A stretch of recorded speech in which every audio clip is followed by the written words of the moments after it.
I read that the country of Qatar spent billions of dollars and brought in thousands of migrant workers and built 8 or 9 state-of-the-art new stadiums to accommodate the recently concluded World Cup of soccer, of course my favorite sport. And it really got me thinking, the lengths to which we will go to accomplish something that we perceive as so important that it risks even perhaps ruining our economy, killing many innocent people. Many migrant workers died in harsh conditions building these incredible stadiums with very little pay. And we wonder why all of our effort is worth all of this gain. Is it really worth it? Do we really have satisfaction at the end of the day?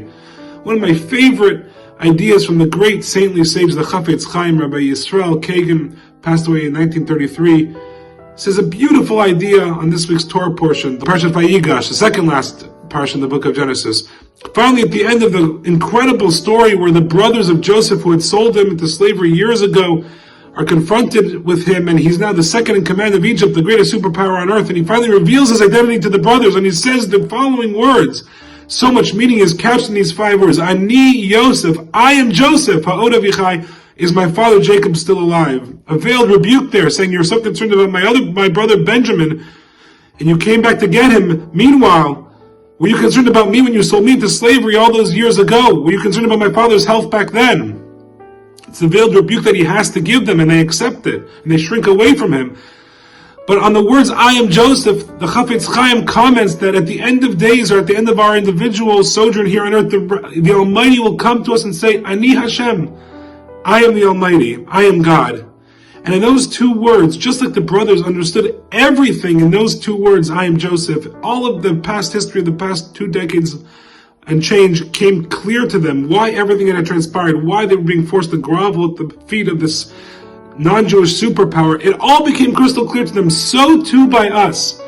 At the end of history, when the Messiah comes, may he arrive very soon, or at the end, at 120 of our individual journeys here on earth, the Almighty will reveal himself and say, I am God. And in those 2 words, in that introduction, so to speak, everything, all of world history, all of our challenges, our suffering, our wanderings, our individual and collective and national pain will become incredibly abundantly clear.